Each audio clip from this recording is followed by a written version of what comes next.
Afternoon बच्चों, मैं शिवांशु सिंह एक बार फिर से आप सभी का स्वागत करता हूं अपने YouTube channel study with Shiv में। जैसा कि मैंने आपको एक पीडीएफ भेजी थी कि उस पीडीएफ को पढ़ लीजिएगा। उस पीडीएफ को मैं आपकी ऑब्जेक्टिव टाइप की पीडीएफ थी। मैंने कहा जितना हो रहा है उतना खुद से कर लीजिए, बाकी जो बच रहा है वो मैं आपको बताऊंगा।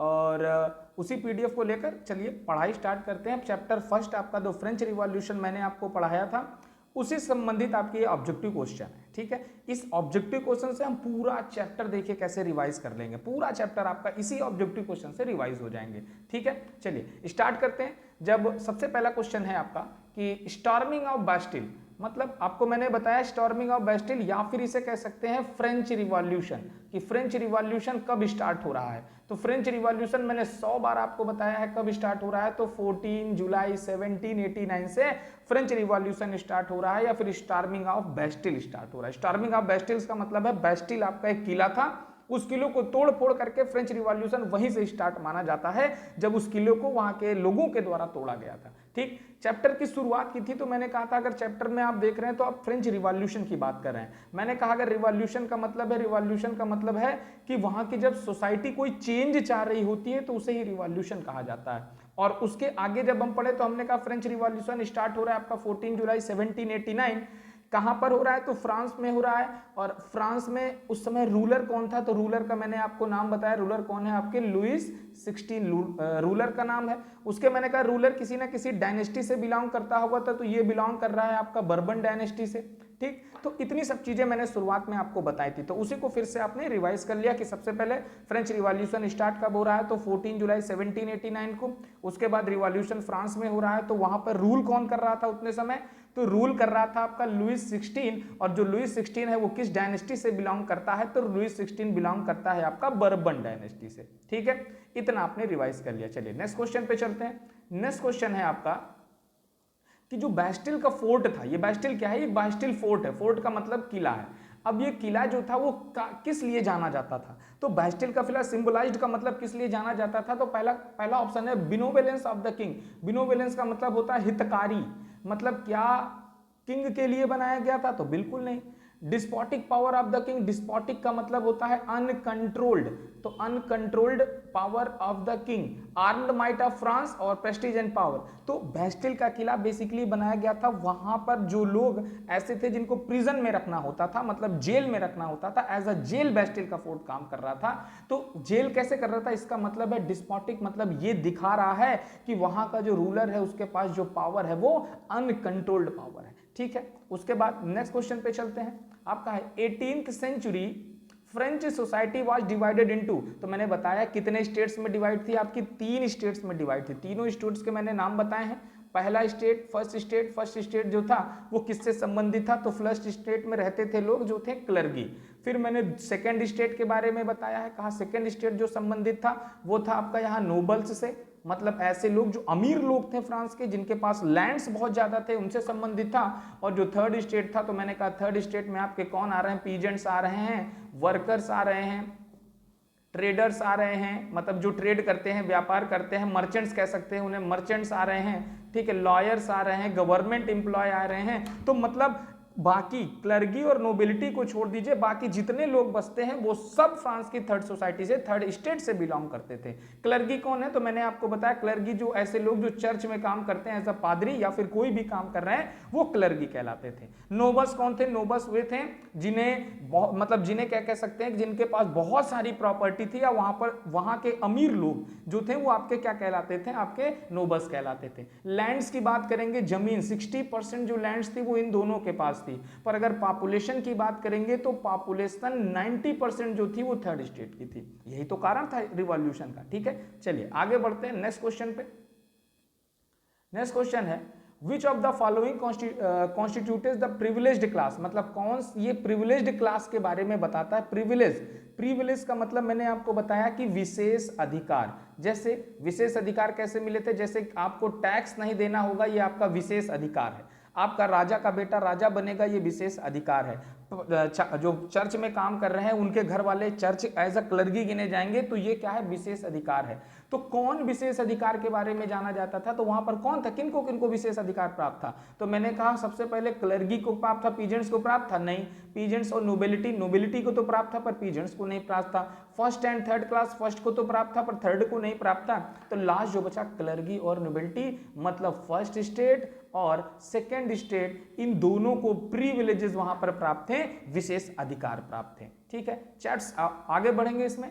नेक्स्ट क्वेश्चन है आपका, the most important of privileges enjoyed by the clergy and nobility. सबसे ज्यादा किस विशेष अधिकार का इंजॉय कर रहे थे कि मजा मिल रहा था उनको, तो राइट टू कलेक्ट ड्यूज। देखो ड्यूज जो थे वो आपके क्लर्गी कलेक्ट करते थे पर नोबिलिटी ड्यूज नहीं कलेक्ट करते थे। ड्यूज का मतलब है टैक्सेस। ठीक है, अब मैंने कहा टैक्सेस, मैंने कहा दो तरह के टैक्सेस थे जो थर्ड स्टेट वाले देते थे, केवल थर्ड स्टेट वाले टैक्स पे करते थे, और दो तरह के थे, एक था टाइप्स और दूसरा था टाइट्स। ठीक, और ये जो टाइप्स टैक्स है इसमें मैंने कहा it is levied by the church, मतलब किसको प्राप्त होता था, तो ये फर्स्ट स्टेट वाले या क्लर्गी को प्राप्त होता था ये tax, tights.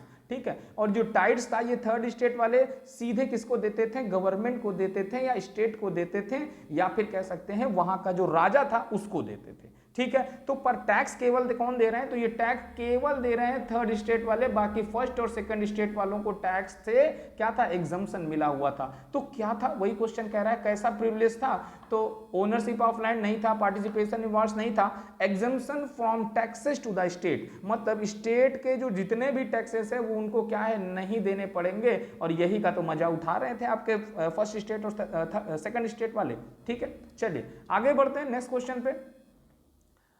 Which of the following believed social position must depend on merit? कह रहा है कि सोशल जो पोजीशन है, मतलब समाज में किसको बड़ा माना जाए किसको छोटा माना जाए, ये किस पर डिपेंड होना चाहिए, मेरिट पर, मतलब उसकी योग्यता के आधार पर डिपेंड होना चाहिए। तो ऐसी सोच किसकी थी, तो मिडिल क्लास की थी, तो हाँ ऐसी सोच मिडिल क्लास की थी, नोबिलिटी की नहीं थी, क्योंकि नोबिलिटी फिर अगर ऐसी सोच होगी तो नोबिलिटी वाले नीचे आ जाएंगे, वर्कर्स की सोच भी नहीं थी, और लास्ट ऑप्शन आपका क्या है, पीजेंट्स, तो पीजेंट्स की सोच भी नहीं थी। तो इसका जो सही आंसर है कि मतलब बेसिकली ये कौन सोच रहा था कि जो पोजीशन है फ्रांस में उसको मेरिट्स मतलब योग्यता के आधार पर, मतलब जो ज्यादा योग्य वो ज्यादा ऊपर होना चाहिए। ठीक है, तो ये कौन सोच रहा था, तो मैंने कहा एक नई क्लास आई थी मिडिल क्लास। अब ये मिडिल क्लास कौन थे इसको भी जान लीजिए। ये मिडिल क्लास लोग वो थे जो थर्ड स्टेट से बिलोंग करते थे, बट क्या हो गया, ये थर्ड स्टेट से बिलोंग करते थे पर पीजेंट्स या फिर वहां के वर्कर्स से थोड़ा सा अमीर थे। ठीक है, मैंने कहा वेल्दी थे, मतलब पैसा भी था इनके पास और इन्हें एजुकेशन भी प्राप्त कर ली थी, मतलब शिक्षा भी प्राप्त कर ली थी, जिसके कारण एक नई क्लास वहां पर बन रही थी जिसका नाम है मिडिल क्लास। कैसे बन रही थी, मैंने कहा फर्स्ट स्टेट बिलोंग कर रहा है आपका क्लर्गी से, सेकंड स्टेट बिलोंग कर रहा है आपका नोबिलिटी से, और थर्ड स्टेट में ये सब लोग आ रहे हैं, और सेकंड और थर्ड स्टेट के बीच में एक नई क्लास बन रही थी जिसे क्या कहा जा रहा था, मिडिल क्लास के नाम से जाना जा रहा था। ठीक है, तो मिडिल क्लास में वहां के वेल्दियर पर्सन, मतलब ऐसे थर्ड स्टेट से बिलोंग करने वाले वेल्दी और एजुकेटेड पर्सन जो थे वो मिडिल क्लास से बिलोंग करते थे। ठीक है, आगे बढ़े नेक्स्ट क्वेश्चन पे।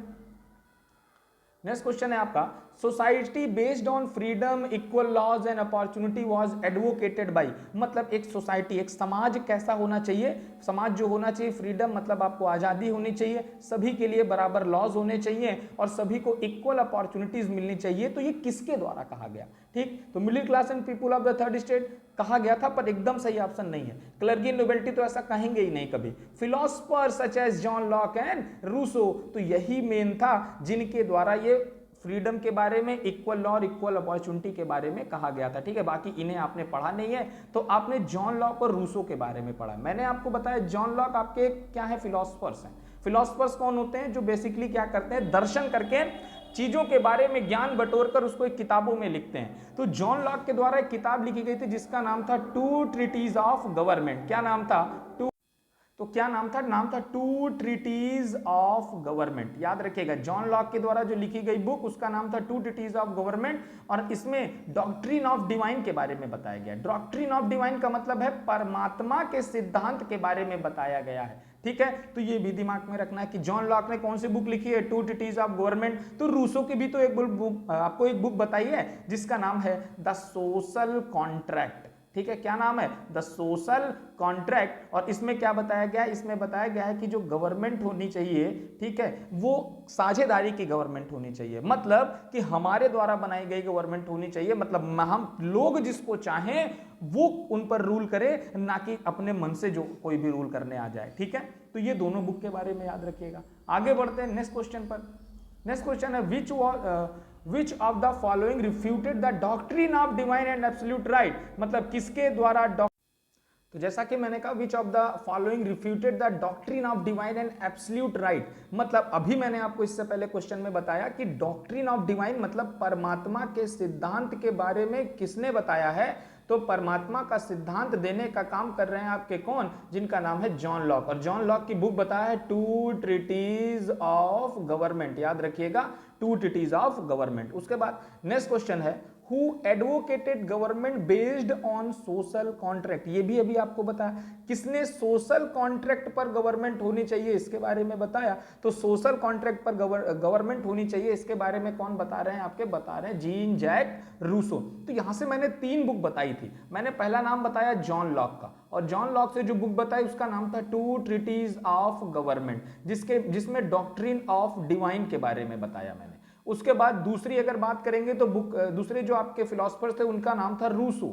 अगर रूसो की बात करेंगे तो रूसो से संबंधित आपको एक बुक बताइए जिसका नाम है द सोशल कॉन्ट्रैक्ट, ठीक है, द सोशल कॉन्ट्रैक्ट। और मैंने बताया सोशल कॉन्ट्रैक्ट में क्या दिया है कि जो गवर्नमेंट होनी चाहिए वो सोसाइटी बेस्ड होनी चाहिए, मतलब जो सोसाइटी चाहे वैसी गवर्नमेंट होनी चाहिए। एक और नाम जो अभी तक नहीं बताया जिसका नाम था मॉन्टेस्क्यू, ठीक है, ये भी नाम याद रखिएगा। और मॉन्टेस्क्यू की भी बुक आपको एक बताइए जिसका नाम है आपका, जिसमें एग्जीक्यूटिव जुडिशरी इन सब के बारे में लिखा हुआ था।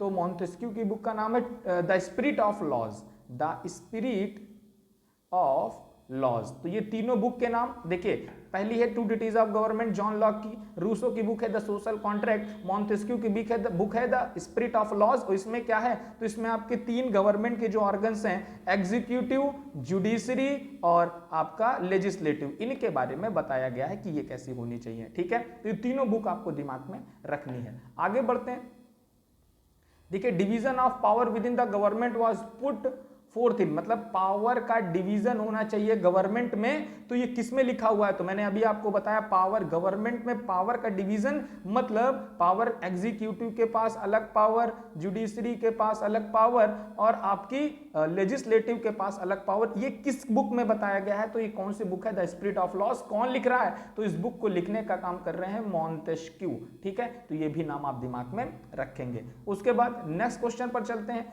King of France at the time of revolution, revolution के समय फ्रांस का किंग कौन था।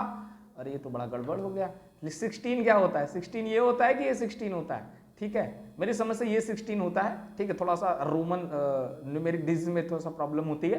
तो 16, लुइस 16 नाम दिमाग में रखिएगा, यही 16 है, XY, हाँ ठीक है, लुइस 16। तो किंग ऑफ फ्रांस, जब रिवॉल्यूशन का समय हो रहा था तो फ्रांस का किंग कौन था, तो लुइस 16 था, 100 बार आपको बताया। ठीक है, political body of France known as, political body जो फ्रांस की थी वो किस नाम से जानी जाती थी, तो मैंने आपको बताया कि जो वहां की पॉलिटिकल बॉडी थी वो स्टेट जनरल के नाम से जानी जाती थी। ठीक है, तो ये भी दिमाग में रखिएगा कि पॉलिटिकल बॉडी किस नाम से जानी जाती थी, तो पॉलिटिकल बॉडी फ्रांस की स्टेट जनरल के नाम से जानी जाती है। ड्यूमा आपको बताऊंगा जब 10th में पढ़ाऊंगा तब। ठीक है, तो स्टेट जनरल के नाम से जानी जाती थी। नेक्स्ट आगे बढ़ेंगे, कह रहा है voting in the state general was conducted the principle of, मतलब स्टेट जनरल, मतलब स्टेट जनरल का मतलब है जो वहां की कॉन्स्टिट्यूशनल बॉडी थी वहां पर वोटिंग कैसे होती थी। क्वेश्चन ये कर रहा है कि वोटिंग कैसे होती थी, तो कह रहा है ईच मेंबर 1 वोट नहीं होता था, मेल एडेड फ्रेंचाइजी नहीं होता था, यूनिवर्सल एडेड फ्रेंचाइजी नहीं, ईच स्टेट 1 वोट, मतलब जितने स्टेट थे अलग अलग 6-7 स्टेट थे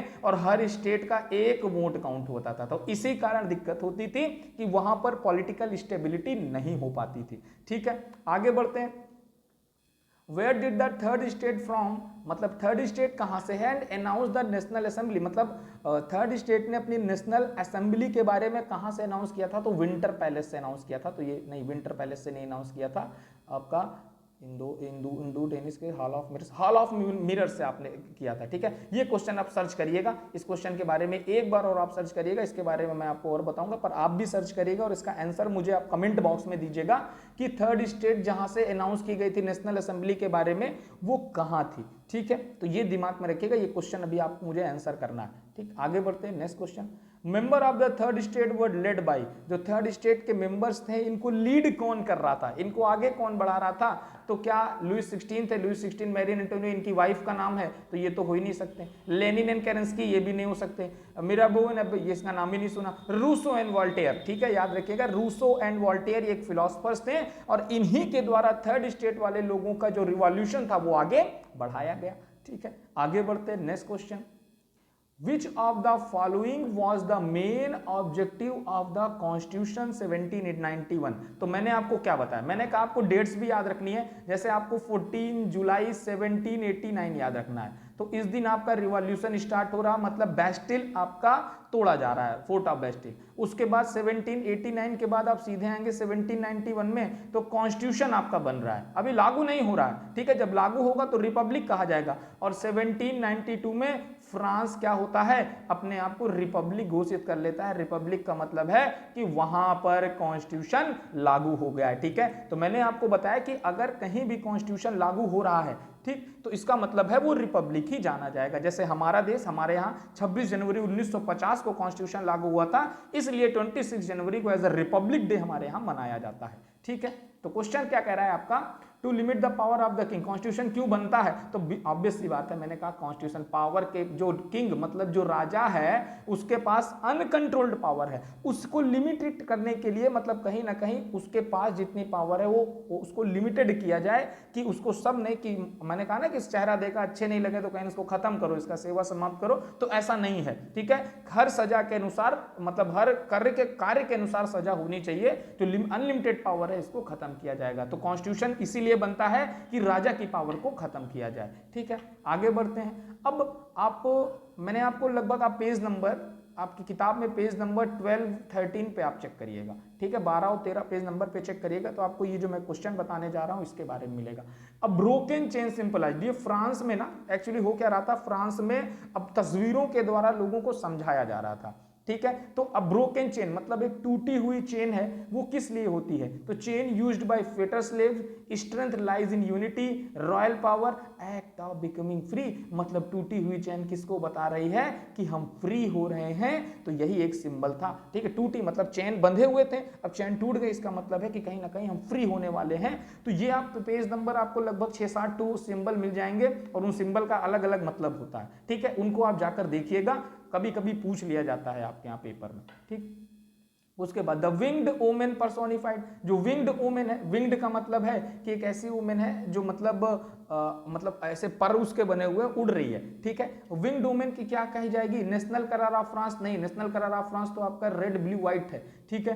act of becoming free, personification of law, personification of laws, मतलब विंग्ड वुमेन जो होगी, जो कहीं ना कहीं उड़ रही होगी, इसका मतलब है कि उसको लॉज के द्वारा दबाया नहीं जा रहा है, इसका मतलब है पर्सोनिफाइंग ऑफ लॉज, मतलब लॉज उसको पर्सोनिफाई कर रहे हैं, ठीक है, उसके बारे में बता रहे हैं। उसके बाद विच of the following were the national colours of the France during the law, ठीक है। अब देखेंगे आप, एक लेडीज है वो ब्लू व्हाइट रेड पहने हुए बैठी हुई, तो उसको नेशनल कलर के रूप में जाना गया, किसको, ब्लू व्हाइट और रेड को, फ्रांस के। तो ये भी दिमाग में रखना है आपको। नेशनल एंथम ऑफ फ्रांस किसके द्वारा लिखी गई है, तो नेशनल एंथम ऑफ फ्रांस मार्सेलेस, ठीक है, मार्सेलेस मैंने आपको लिखाया है नोट पॉइंट में। नेशनल एंथम ऑफ फ्रांस क्या है, मार्सेलेस, और इसको लिखने का काम कौन कर रहे हैं, रॉजर डी लेस्ले इसको लिखने का काम कर रहे हैं, तो ये भी दिमाग में रखिएगा। नेशनल एंथम आज भी यही है, मार्सेलेस, और इसको लिखने का काम किसने किया था, तो रॉबर्ट डी लेस्ले ने किया था। Members of the Jacobins club were known as, एक जैकोबिन क्लब था, उसके मेंबर्स किस नाम से जाने जाते थे, जरा इसके बारे में भी बताना है आपको, एक मिनट जरा, ठीक है। तो मेंबर्स ऑफ जो जैकोबिन्स क्लब थे वो बेसिकली जाने जाते थे किस नाम से, तो सेंट कुलोट्स, ठीक है, सेंस कुलोट्स, SANS, सेंस कुलोट्स। तो बेसिकली ये कौन थे, तो वहां के रिवॉल्यूशनरीज ही थे, पर इनको एक अलग नाम से जाना जाता था। जैकोबिन्स क्लब के जितने भी मेंबर्स थे उनको सेंस कुलोट्स कहा जाता था, ये दिमाग में आपको रखना है, ठीक है। उसके आगे बढ़ रहे हैं। फ्रांस ऑन 21 सितंबर 1792 डिक्लेयर्ड एज, मैंने कहा 1792 में क्या डिक्लेयर होता है, तो रिपब्लिक डिक्लेयर होता है। 1789 में रिवॉल्यूशन हो रहा है, 1791 में आपका कॉन्स्टिट्यूशन बन रहा है, और 1792 डेट भी दी है 21 सितंबर 1792 को, यहां पर क्या हो रहा है, ये एज अ रिपब्लिक घोषित हो रहा है। ठीक है, आगे बढ़ते हैं। विच of the following was a factor in the rise of Napoleon.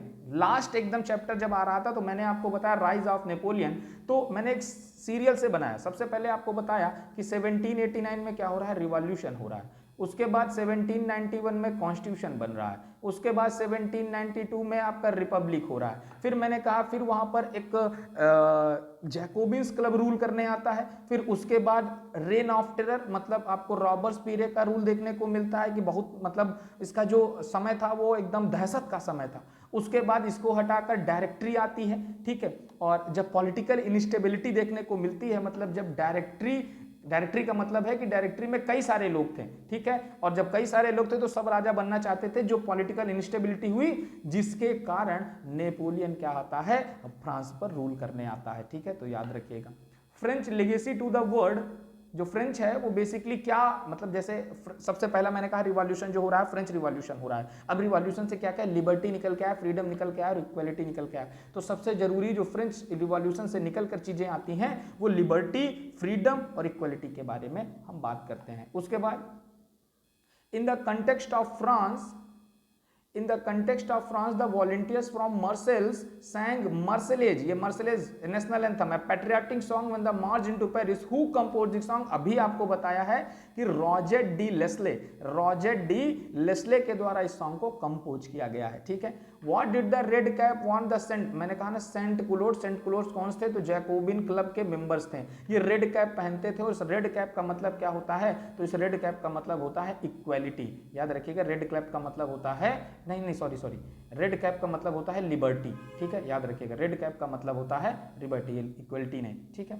उसके बाद और आगे बढ़ेंगे और लास्ट क्वेश्चन देखेंगे। यहाँ पर लास्ट क्वेश्चन है द वर्ड गिलोटिन। अब गिलोटिन क्या है, guillotine French revolution era refers to, तो बिहीडिंग का मतलब है काट देना, मतलब गला काट देना। ठीक है, गला काट देना मतलब गिलोटिन क्या है, तो गिलोटिन एक तरह की मशीन है। ठीक है, अब ये मशीन क्या थी, जैसे आप देखेंगे कैसे मशीन थी, उसमें से एक तिरछी धारी की ब्लेड लगी हुई थी, यहाँ सिर रखा जाता था, ये धड़ाम से नीचे गिरती थी और सिर कट के बाहर हो जाता था। ठीक है, तो ये एक मशीन फ्रांस में बनाई गई थी बेसिकली किस लिए, तो बिहीडिंग अ पर्सन, मतलब गला काटने के लिए लोगों का, जो वहां के रिवॉल्यूशनरीज थे या फिर जो वहां के मतलब एज अ प्रिजनर वहां पर आते थे, उनके लिए बात हो रही थी। ठीक है, तो ये पूरा चैप्टर था। इस चैप्टर में मैंने आपको और भी कुछ चीजें बताई है, मैं थोड़ा सा आपको रिवाइज करा देता हूं और क्या क्या बताया जो आपको पढ़ना है खुद से। ठीक है, हो सकता है वो आपके आ जाए। ठीक है, हो सकता है लॉन्ग आंसर में आपके पूछ लिया जाए, और मतलब एक पेपर बनेगा अच्छा तो लॉन्ग आंसर में वो पूछा जाएगा जरूर आपसे।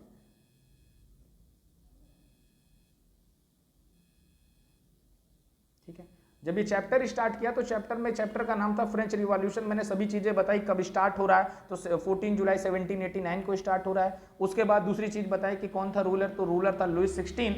और तीसरी चीज आपको बताई कि रूलर के साथ किस डायनेस्टी से बिलोंग करता था, तो बर्बन डायनेस्टी से। फिर मैंने बताया 3 स्टेट्स में डिवाइड था, फर्स्ट, सेकंड, थर्ड।